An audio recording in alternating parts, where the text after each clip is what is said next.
सब जानते ही है, निकट के समय में पर्युषणा महापर्व का जबरदस्त अवसर आ रहा है।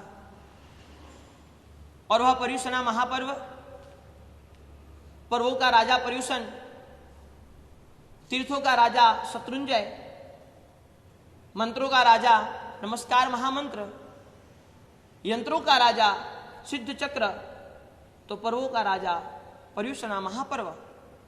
और ऐसे जब पर्युषणा महापर्व हमारे सामने आ रहे हैं, 15 अगस्त से शुरू होकर 22 अगस्त तक, 15 को पर्युषणा महापर्व का शुभारंभ होगा, प्रारंभ होगा, और 22 अगस्त के दिन हमारे लिए साल का सर्वोच्च दिन बनेगा, संवत्सरी महापर्व का दिन।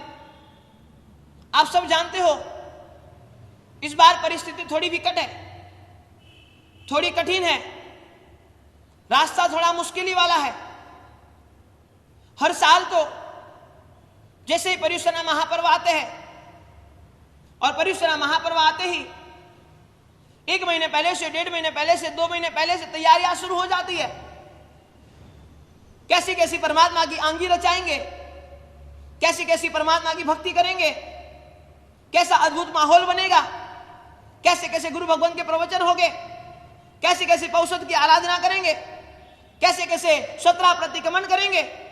हर एक श्रावक के दिल में, मन में यह भाव जग जाते हैं। जैसे पर्युषणा का नाम सुनता है, चाहे कितना ही नास्तिक इंसान हो, चाहे कितना ही नास्तिक व्यक्ति हो, लेकिन उसके मन में भी एक भाव जग जाते हैं कि मुझे धर्म आराधना करनी है।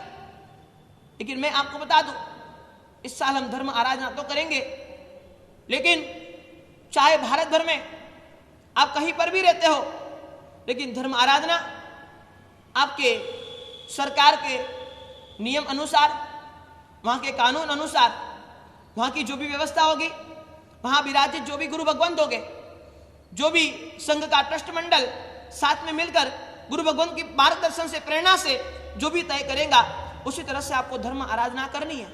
लेकिन मैं आपको एक और अलग बात बताना चाहता हूं कि हर साल तो आप सबको जानते हो, आप सब विधि तो आप सब जानते हो, हर साल पर्युषणा महापर्व में संघ के पूरे साल का खर्चा निकलता है। चाहे वयावज का हो, चाहे पाठशाला का हो, चाहे आयमिल भवन का हो, चाहे साधार्मिक भक्ति का हो, चाहे जिनालय का हो, चाहे उपाश्रय का हो, कोई भी चीज हो, संघ चलता है पैसे से, बिना द्रव्य के संघ नहीं चल सकता। और हर साल इसी तरह से पर्युषणा महापर्व में कुछ न कुछ बहाने से टिप होती है, वहां संघ एक फंड एकत्रित करता है, और फंड के माध्यम से पूरे साल सभी संघ आराम से खुद का वहीवट चलाते हैं। लेकिन इस बार थोड़ी परिस्थितियां विपरीत है। पता नहीं है, कोई संघों में स्वप्न की बोलियां होगी, कोई संघों में नहीं भी होगी। और आज के समय में हर एक ट्रस्ट मंडल को एक ही चिंता है कि क्या करे, कि पूरे साल का खर्चा निकालना है।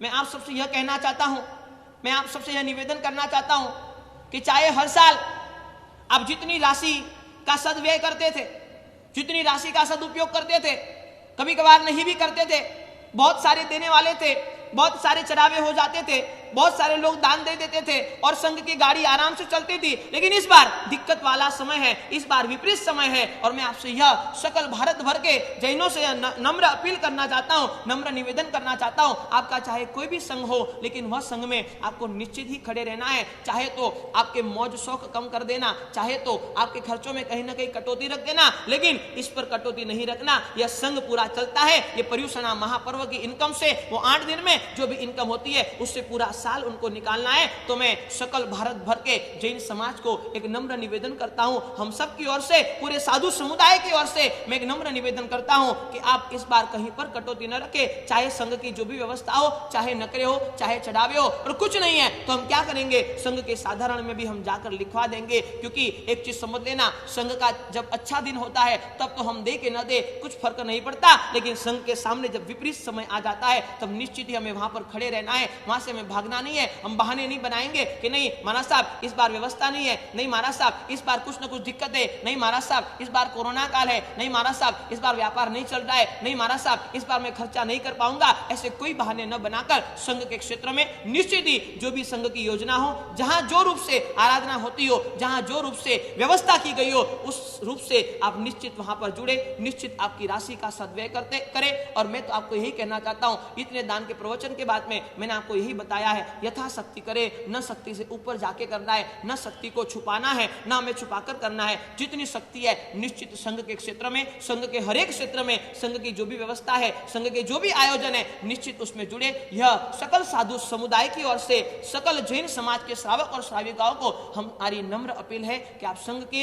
यह आयोजन में, परिश्रम महापर्व के आयोजन में निश्चित जुड़े और आपकी जो भी शक्ति हो यथाशक्ति दान जरूर करें। और जिस तरह से हमारे गुरु भगवान, हमारी प्रवर समिति, हमारे वडील आचार्य भगवान जिस तरह से आदेश देते हैं, उसी तरह से परिश्रम महापर्व की आराधना करें। कोई ऐसा ना सोचे इस बार उपाश्रय में नहीं जाएंगे तो किस तरह से हमारी आराधना होगी। एक बात समझ लेना, आपसे भी ज्यादा हमारे गुरु भगवान जो भी है उनका स्वास्थ्य बहुत कीमती है। और जिस हिसाब से जो प्रवर समिति से आदेश आएगा, जो हमारे गुरु भगवंतों से आदेश आएगा, सकल संघ के लिए आदेश आएगा, उसी मुताबिक उसी अनुसार आप सबको आराधना करते करते खुद को परिश्रम महापर्व को सफल बनाने की कोशिश करनी है। यही गुरुदेव तपागच्छाधिपति प्रेम श्री जी महाराज साहब के आप सबको खूब खूब आशीर्वाद। गुरुदेव कुलचंद्र श्री जी महाराज साहब, ये मैं जो भी प्रेरणा दे रहा हूँ वो गुरु भगवान की ओर से दे रहा हूँ, गुरु भगवान की ओर से यही प्रेरणा है। इस बार कोई बाकी ना रहे, सब जुड़ जाए और सब अच्छी तरह से ये आराधना में जुड़कर खुद के जीवन को धन्य बनाने की कोशिश करें।